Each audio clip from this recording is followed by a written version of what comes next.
오늘의 사연 시작합니다. 안녕하세요. 29살 경남에 사는 꽃다운 처자예요. 제 입으로 꽃답다고 하니 좀 쑥스럽긴 하네요. 하지만 어쩌겠어요.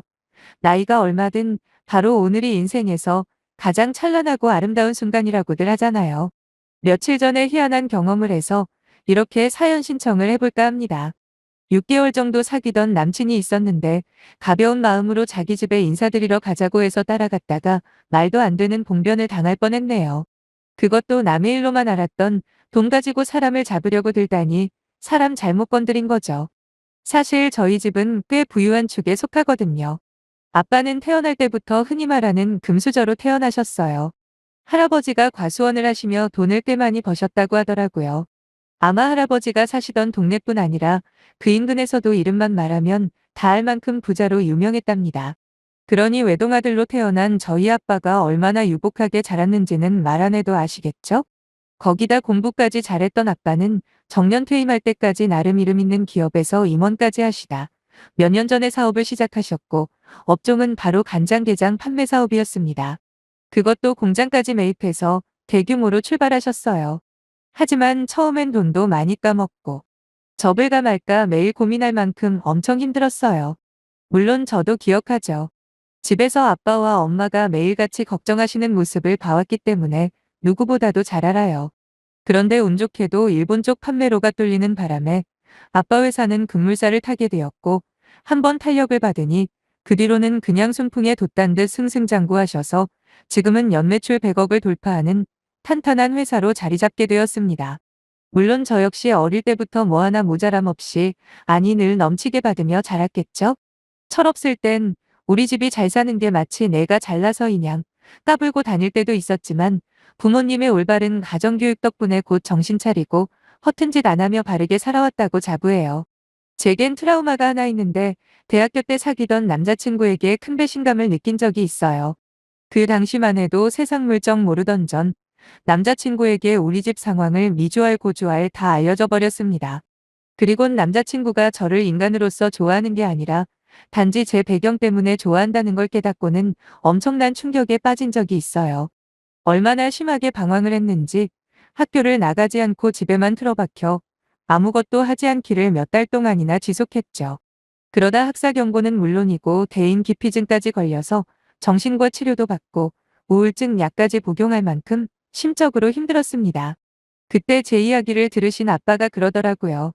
앞으로 누구를 만나던 네가 잘 사는 집 자식 인권 웬만하면 말하지 말 거라. 아빠도 그런 경험 진짜 많았어.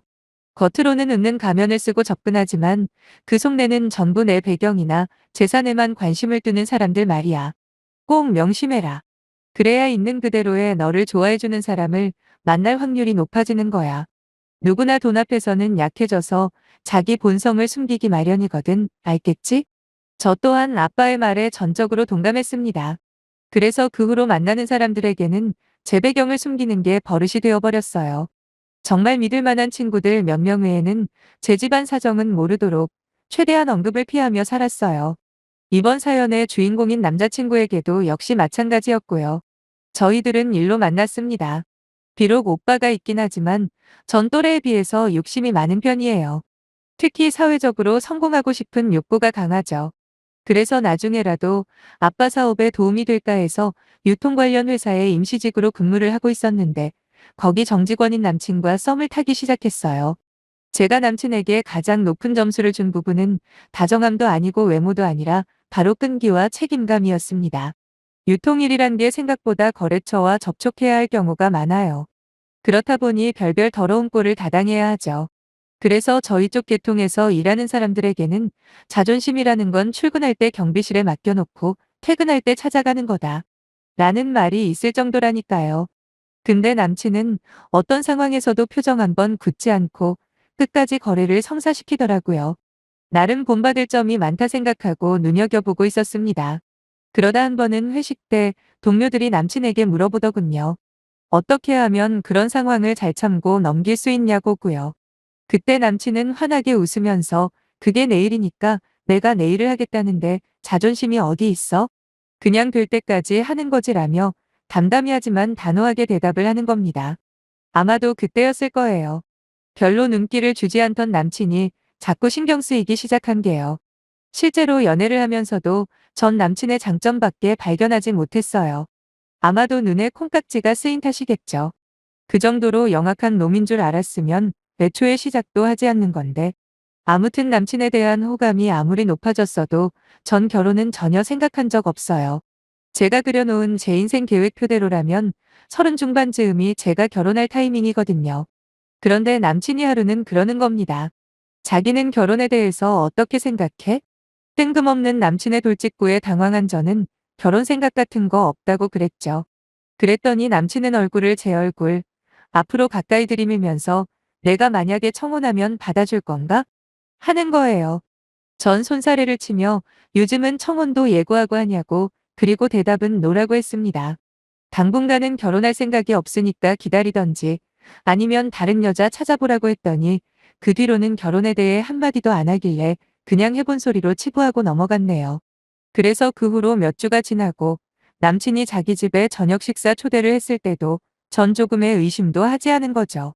남친이 그랬거든요. 원래 자기는 지금까지 여자친구가 생겨도 집에 말을 한 번도 한 적이 없는데 저만큼은 꼭 소개를 하고 싶다고 말이에요. 오죽하면 제가 농담 삼아 심각한 분위기면 나 그냥 나온다. 그래도 되지?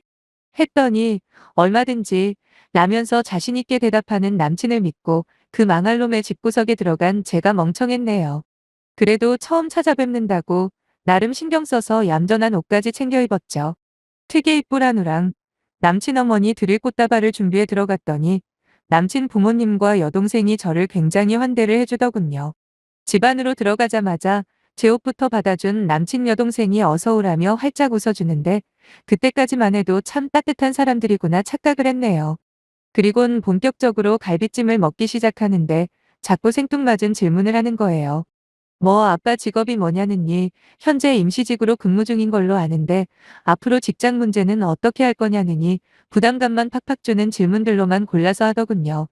마치 소개팅에서 할 법한 질문들 뿐이었습니다. 그래서 전 음식을 먹으면서 최대한 간략하게 대답했죠. 아빠는 간장게장 판매하는 일을 하시고요. 제 직장 문제는 아직 생각해 본 적 없어요. 지금 회사에서도 배워야 할 게 산더미라서요.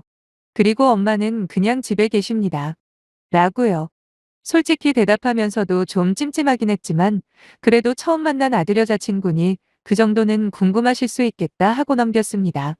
그런데 식사를 마치고 커피를 마시는데 남친 어머니가 그러시더라고요. 그래요. 근데 부모님 노후 준비는 좀 되어 있으신가?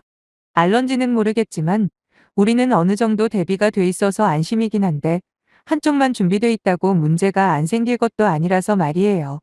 라고 말끝을 흐리자 옆에 있던 남친 여동생이 불쑥 끼어드는 겁니다. 저희 부모님은 한 달에 200만 원씩 호박호박 연금도 나와요. 그리고 지금 이 집도 저희 거고요. 시세로 한 4억 하지 엄마?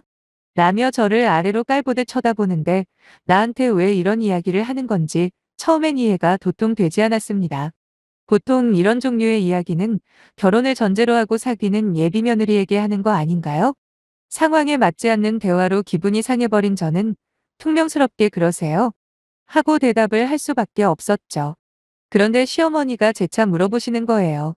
부모님은 어떠셔요? 아버님은 벌이가 좀 되시나? 모아놓은 돈은 좀 있고요? 하면서 쉴 틈 없이 질문을 던지시는데 그제서야 감이 좀 잡히대요. 이제 보니 나를 예비 며느리라고 아예 단정하고 물어보는 거구나 라고요. 상황 파악이 되자마자 오만정이 딱 떨어져 대충 대답했어요. 딱히 연금 같은 거 나오는 건 없으신 걸로 알아요.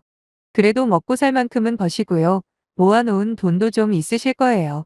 그리고 집은 자가예요. 근데요. 자꾸 이런 질문을 하시는 저희가 궁금한데요. 설명 좀 해주실래요? 라고요. 솔직히 단어 선택 실수한 거 인정합니다. 의도라고 했어야 하는데 왜 하필 그 타이밍에 떠오를 단어가 저희였는지 아마도 제 속마음이 그래서 그랬나 봐요. 아무튼 저희라는 단어를 듣자마자 온화하게 웃던 남친 가족들의 얼굴이 동시에 굳어지는 게 보이더군요.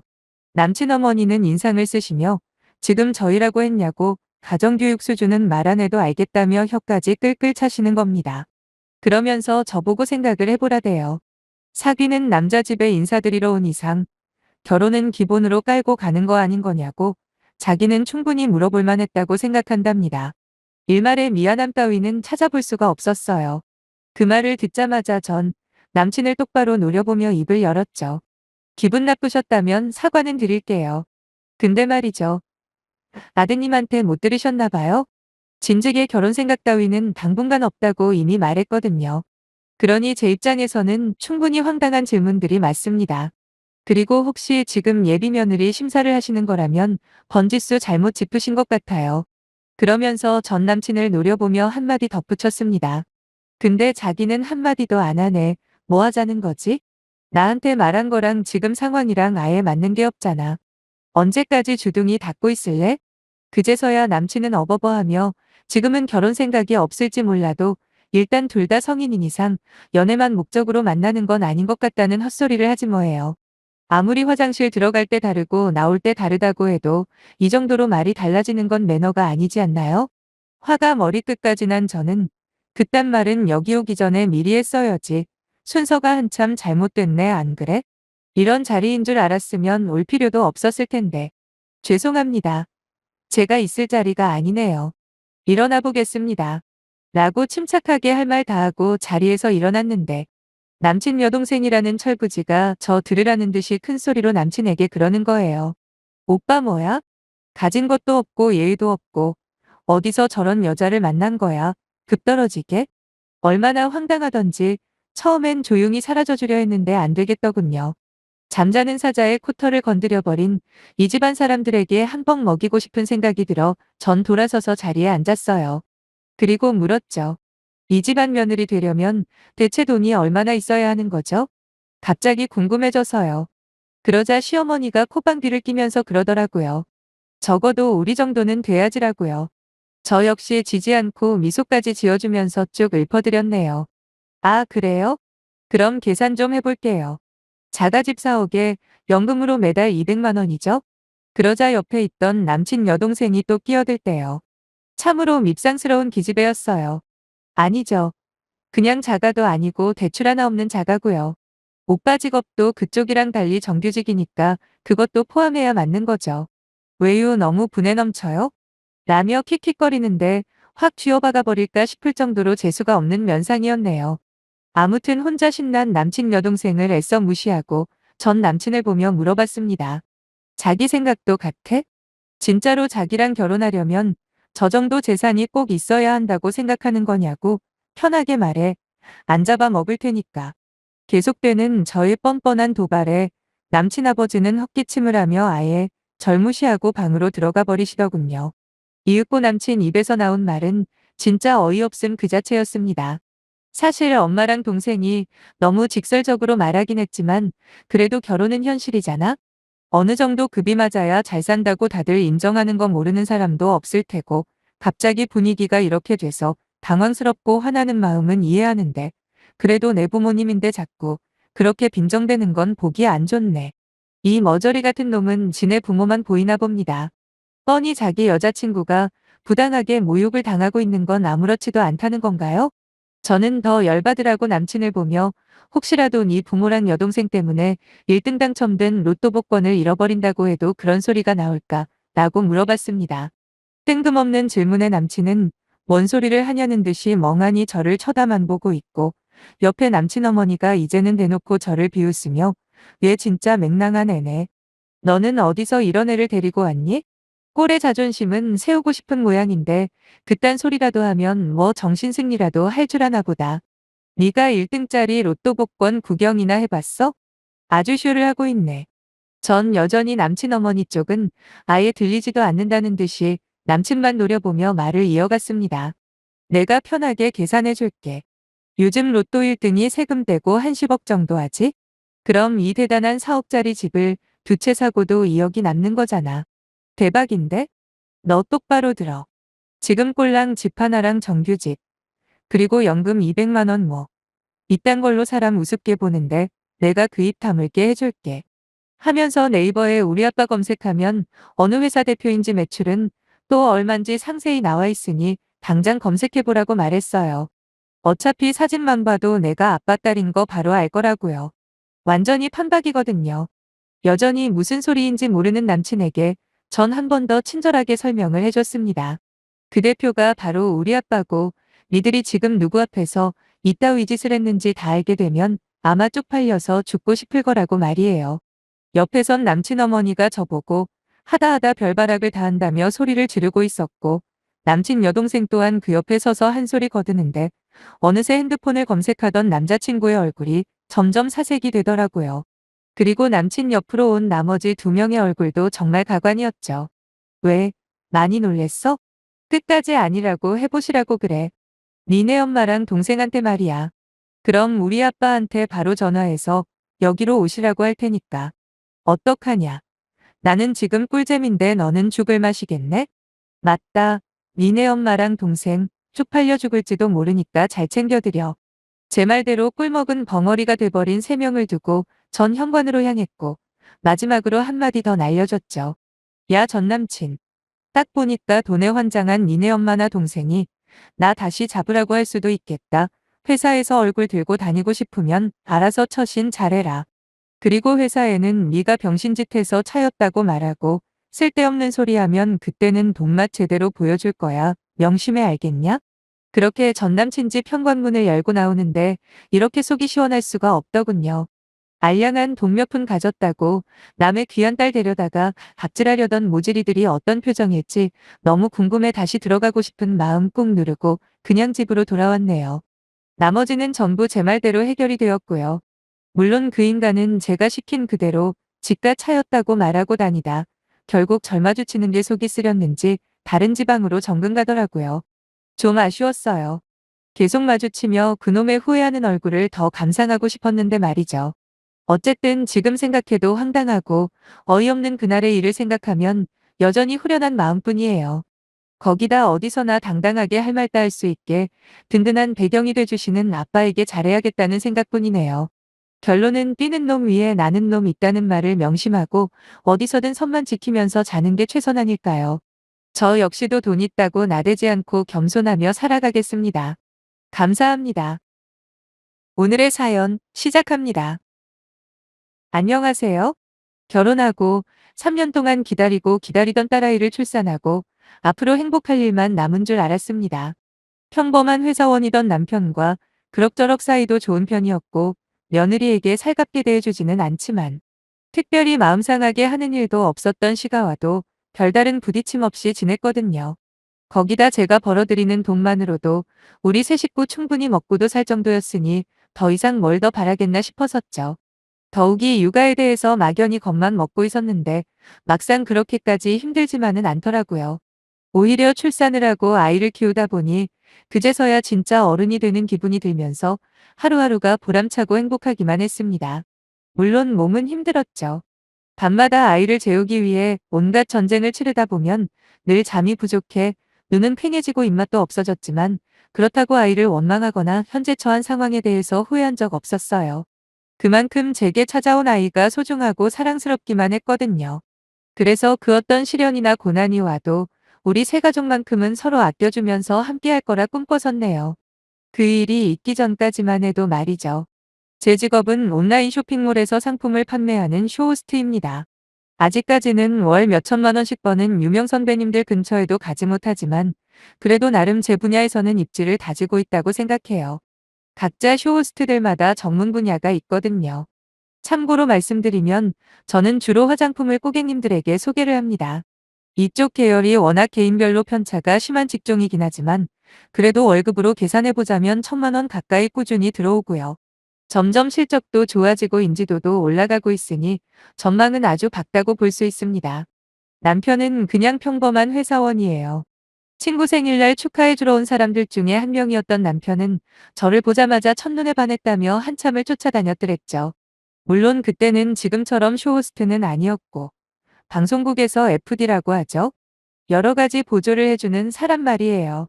그걸 하면서 저 나름대로 학원을 다니며 쇼호스트를 꿈꾸던 시절이었거든요. 그 무렵 저는 20대 중후반이었는데 제가 생각해도 정말 예뻤던 것 같아요. 그래서 남편 말고도 저 좋다는 남자들이 꽤 여럿 있었거든요.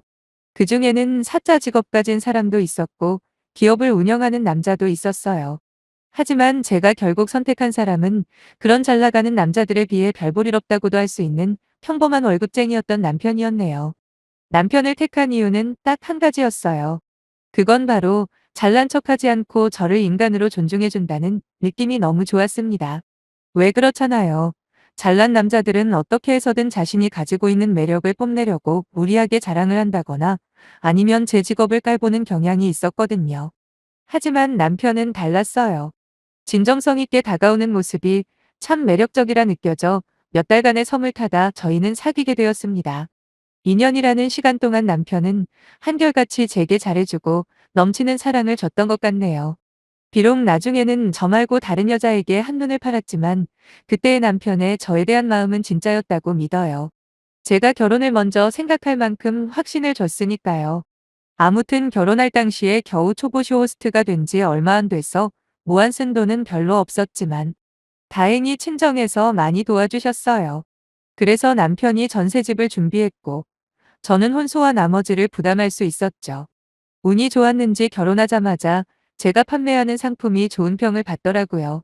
그러다 보니 불러주는 업체도 많아지고 자연스레 페이도 함께 올라가게 되다 보니 경제적으로 금방 여유가 생기더군요. 거기다 남편도 월 400씩 꼬박꼬박 가져다 줬고요. 제 직업 특성상 월급을 받는 게 아니라 수당이나 인센티브가 대부분이다 보니 절대 안정적일 수가 없어요. 그래서 제 수입이 늘어나더라도 지출은 최대한 자제하려고 노력했습니다. 언제 무슨 일이 생길지 모르잖아요. 가장 시급한 목표는 집을 사는 거였어요. 남편과 저는 결혼 초부터 아이를 가지고 싶어 했지만 아무래도 전세라는 불안정한 환경 때문에 조금 망설여지는 게 사실이더라고요. 그렇다고 피임을 하거나 일부러 아이를 안 가지려 노력한 건 아니었고요. 단지 굳이 아이를 가지기 위해 노력도 하지 않았다는 거죠. 저와 남편은 내 집 마련을 최우선 목표를 삼고 바로 실행에 옮겼습니다. 뭐 별거 없어요. 남편의 월급만으로 생활을 하면서 제가 버는 돈은 한 푼도 건드리지 않고 무조건 저축하는 거, 그거 하나면 충분하다 생각했습니다. 남편이 가지고 오는 돈만으로도 저희 둘이 사는데 아무 지장 없더라고요. 오히려 어떤 달은 조금씩 더 아끼고 아껴서 돈을 남기기도 했네요. 그렇게 돈을 모으다 보니 어느새 은행 잔고는 쑥쑥 불어갔고 작년에 드디어 저희는 집을 살 수 있었어요. 32평 아파트였는데 신축까지는 아니고요. 거기다 여기가 서울이나 수도권이 아니라서 대출 조금 끼고 전세금과 그동안 모아 쓴 돈 합치니 충분히 가능하더라고요. 주위에서는 결혼하고 2년 만에 집을 산 사람은 저희밖에 없을 거라며 부러움 반 질투 반 그런 분위기였습니다. 아무튼 집도 샀으니 저희는 그때부터 본격적으로 아이를 가지기 위해 열심히 노력을 하기 시작했죠. 몇 개월 동안 초조한 마음으로 살고 있던 어느 날 마침내 저희 부부에게 선물같이 임신 소식이 찾아왔고 그때 기뻤던 순간은 말로 어떻게 설명할 수 없을 만큼 행복 그 자체였던 것 같아요. 제 직업의 좋은 점 중에 하나가 바로 임신해서도 얼마든지 일을 할 수 있다는 점이에요. 특히 화장품이라는 게 몸매와는 아무 상관이 없는 제품이다 보니 주로 얼굴 위주로 화면에 나가거든요. 당연히 전신샷이 나가더라도 아무도 신경 안 쓸 테고요. 뱃속의 아이와 함께 참 열심히도 일했던 것 같아요. 다행히 제가 입덧이 없는 체질이라 별다른 고생도 안 했어요. 오히려 어딜 가나 아이와 함께 있는 기분이 들어 더 힘이 나고 저절로 피곤함도 없어지는 것 같았죠. 그렇게 저는 무사히 출산을 했습니다. 하늘에서 내려온 천사라도 제 아이보다 이쁘진 않을 거예요. 우는 모습도 웃는 모습도 그리고 자는 모습까지. 그 어떤 모습도 안 이쁜 순간이 없더라고요. 하지만 이내 문제가 생겨버렸습니다. 정신적으로야 항상 행복했지만 제 몸뚱아리가 받쳐주지를 않는 거예요. 조리원에 있다가 나온 뒤로 아이가 100일 될 때까지는 그럭저럭 버틸만 했어요. 남편도 열심히 육아를 도와주기도 했고 마침 그때는 친정엄마가 와 계셨거든요. 저희 친정이 시골이라 한 번 다녀가려면 3시간은 기본이라 올해는 못 봐주셨고 딱 100일 잔치할 때까지만 봐주셨는데 그 이후로 제 몸이 점점 버티지를 못하는 거예요. 거기다 남편도 밤에 잠을 잘 못 자고 출근을 하는 날이 쌓이다 보니 점점 게을러지기 시작했고 결국 저 혼자 육아를 전담해야 하는 상황까지 와버리더군요. 솔직히 애 키워보신 엄마들은 공감하실 겁니다. 아이와 하루 종일 집안에 갇혀 지내다 보면 그렇게 사랑스럽던 아이도 나중엔 미워질 때도 있고 우울증이 한 번에 확 밀려오는데 저 스스로가 감당이 안 되는 거예요. 거기다 평생 한 번도 이렇게 길게 일을 안 하고 쉬어본 적이 없어서 더 갑갑했는지도 모르겠네요. 시간이 지날수록 제 상태는 점점 더 안 좋아졌습니다. 그래서 남편과 진지하게 상의를 했죠. 정 안 되면 친정엄마나 시어머니에게라도 부탁을 해야겠다라고 말하니 남편이 제안을 하는 겁니다. 차라리 그러지 말고 애봐줄 사람을 구하는 게 어떻냐고요. 그 말을 듣는 순간 아차 싶더군요. 왜 진작 그 생각을 못했을까? 물론 내 아이를 남의 손에 맡기는 게 좀 꺼림칙하긴 했지만 요즘 아이 키우는 가정의 CCTV는 다 기본 아닙니까? 설마 언제든 아이를 부모가 볼 수 있는데 엉뚱한 생각하는 사람은 없겠지 생각하니 조금 있던 불안감도 사라지더군요. 저는 반색을 하며 대찬성의 뜻을 내비쳤죠. 그러면서 사람은 어떻게 구하지라고 남편에게 물어봤더니 남편이 자기 회사에 베이비시터를 서본 동료가 있다며 그 베이비시터가 정말 애 잘 보더라 칭찬이 자자하더래요. 저는 그 소리를 듣자마자 당장 연락해보라고 말했고 그날 밤 잠을 이룰 수가 없었네요. 다시 일을 한다고 생각하니 너무 들뜨고 흥분이 되는 겁니다.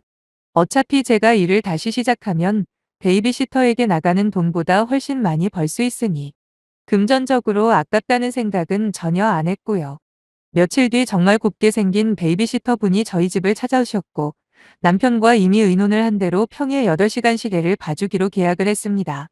오랜만에 일을 다시 시작하니 정말 날아갈 것 같더라고요. 방송도 더 잘 되는 것 같았고 다들 저보고 약 먹은 사람 같다며 놀랄 정도였죠.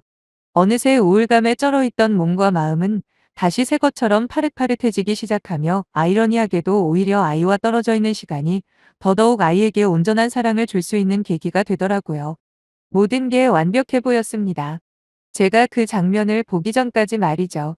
저희 집에는 가정용 CCTV가 2대 설치돼 있습니다. 하나는 TV 선반 위에 거실 전체가 보이는 각도로 있고 나머지 하나는 천장에 아이가 잠을 자는 곳에 설치되어 있죠. 저는 일을 다시 시작한 이후로 틈틈이 아이가 보고 싶을 때면 핸드폰 어플로 우리 애가 잘 지내고 있나 들여다보곤 했거든요. 그런데 하루는 아이가 자고 있더라고요. 그래서 거실 전체를 비추는 카메라로 연결을 했더니 뭔가 구석에 이상한 장면이 보이는 겁니다. 자세히 확대를 해서 보니 웬 사람 발이 4개가 있는 게 아니겠어요? 그 시간엔 분명히 베이비시터 한 명뿐이어야 하는 집안에 누군가가 한 명 더 있었다는 거죠.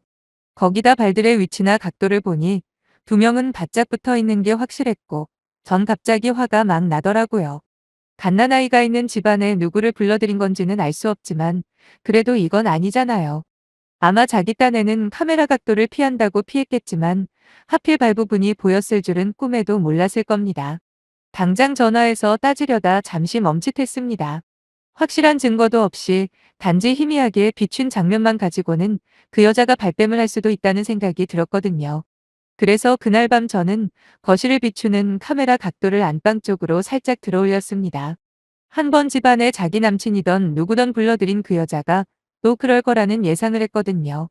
그래서 결정적인 증거를 확보하기 위해 나름대로의 준비를 한 거죠. 며칠 동안 저는 매일 밤 아무도 몰래 카메라 영상을 확인해 보았고 남편에게는 말 안 했어요. 왜 그랬는지는 모르겠지만 그때는 여자끼리 해결해야 할 문제라고 여겼거든요. 지금 생각하면 남편한테 말 안 하기로 한 건 정말 신의 한 수였습니다. 왜냐하면 일주일 정도 지난 뒤 다시 그 여자가 누군가를 불러들인 걸 확인했는데 그게 바로 제 남편이었기 때문이죠. 숨이 안 쉬어질 만큼 큰 충격으로 그날 녹화는 전부 펑크를 내버렸고 저는 혼자서는 도저히 감당할 수 없는 사태에 멘붕 그 자체였네요. 화면에 남편과 그 여자는 차마 입에 담을 수 없는 짓들을 하더라고요. 사실 그것만으로도 용납할 수 없지만 저를 가장 분노하게 한 건 그 짓을 우리 아이가 있는 집에서 했다는 거였어요. 얼마나 나를 우습게 보고 자기 자식을 하찮게 생각했으면 집안에서 그럴 수 있을까요? 짐승도 저렇게까지 악랄하지는 않을 텐데. 하물며 아빠라는 인간이 지 자식 앞에서 바람을 피다니 처음 한동안은 아무 생각도 안 나고 그저 살인 충동밖에 안 나더라고요. 하지만 우리 애를 생각하면 그냥 분을 푸는 게 우선이 될 수는 없다고 판단한 저는 일단 아는 지인을 통해 이혼소송 전문 변호사님을 만나 상담부터 받아봤습니다. 결론은 확실한 증거가 많으면 많을수록 유리하다고 말씀하시길래 전 뼈를 깎는 노력으로 남편에게 아무 일 없는 듯 연기를 하며 지내기 시작했죠. 물론 컨디션이 안 좋다는 핑계로 최대한 남편과의 대화나 접촉은 피하면서요. 남편과 그 여자가 밖에서까지 만나는지는 모르겠지만 집에서 불륜을 저지르는 건 대략 일주일에 한 번, 그러니까 한 달에 4번 정도 만났더군요. 물론 미리 안방에 설치해 놓은 CCTV로 모조리 녹화를 해두었죠. 그리고 변호사님이 이 정도면 충분하다고 하시자마자 전 친정 부모님을 불러올렸습니다. 당연히 사전에 다 말씀드려놨거든요. 그리곤 남편에게 이혼 소송 걸 테니 이 집에서 나가라고 경고를 했습니다. 처음엔 무슨 말도 안 되는 소리냐고 반항을 하던 남편도 제가 수집한 증거들을 보여주니 두말 않고 간단하게 짐 싸서 나갔고요. 매일 절망뿐이고 울고 싶었지만 그래도 우리 딸아이를 보면서 참았습니다. 그 여자는 어떻게 알았는지 바로 발길을 끊더라고요. 안 봐도 뻔한 거 아니겠습니까? 지들끼리 미리 연락을 했겠죠. 아무튼 상간녀 소송도 했습니다. 남편은 그 후로 몇 번이나 저희 집 앞에 와서 삭삭대며 다시는 안 그러겠다고 한 번만 용서해달라고 했지만 그럴수록 저의 분노는 더욱더 커지기만 할 뿐 아무 소용이 없었어요. 그리고 당연한 결과겠지만 저는 이혼 소송에서 이기게 되었고 살고 있던 집 명의에서 남편 이름을 지워버렸습니다. 거기다 추가로 위자료까지 받았고요. 상간녀 소송은 아직 진행 중인데 조만간 결론이 난다고 하더라고요. 확실한 증거가 있으니 무조건 이기는 건 당연하고 위자료 금액 산정만 남았다고 하고요. 나중에 변호사님을 통해서 들은 이야기인데 남편이 그 여자를 만난 건 요즘 유행하는 만남주선 어플을 통해서였다고 해요. 그 여자는 현재 무직에 이혼 전적만 2번이 있는 말 그대로 개차반 인생 그 자체더군요. 술집도 전전하기도 하고 이 남자 저 남자 만나면서 돈 뜯어내는 게 주특기인 그 여자에게 남편이 홀딱 빠져서 일자리까지 주게 된 거랍니다. 남편은 애 낳고 제가 너무 예민해져서 마음 기댈 데가 없어 바람을 피웠다고 핑계를 대던데 시도 안 먹히는 헛소리 아닙니까? 100번 양보해서 과정이야 그럴 수 있다 쳐도 결과적으로 아내 외에 다른 여자와 바람을 피운 결과는 변하지 않잖아요. 거기다 자기 아이가 옆에서 자고 있는 그 장소에서 말이에요. 다시 그 장면이 떠오르니 또 치가 떨리기 시작하네요. 이만 사연을 마무리해야 할 듯 싶습니다. 아직 그때 충격이 그대로 남아있거든요. 정신과 상담을 받고는 있는데 그닥 효과는 미미하네요. 유일하게 애와 함께 있는 시간만 괜찮더라고요. 어쨌든 지난 과거에 연연해봐야 앞으로 저와 우리 아이의 인생에 하등 도움될 거 없다고 되뇌이고 있어요. 우리 모녀 둘이서 살아내야 할 날만 바라보고 살려고 합니다. 힘내라는 격려 한마디 부탁드려도 될까요? 감사합니다.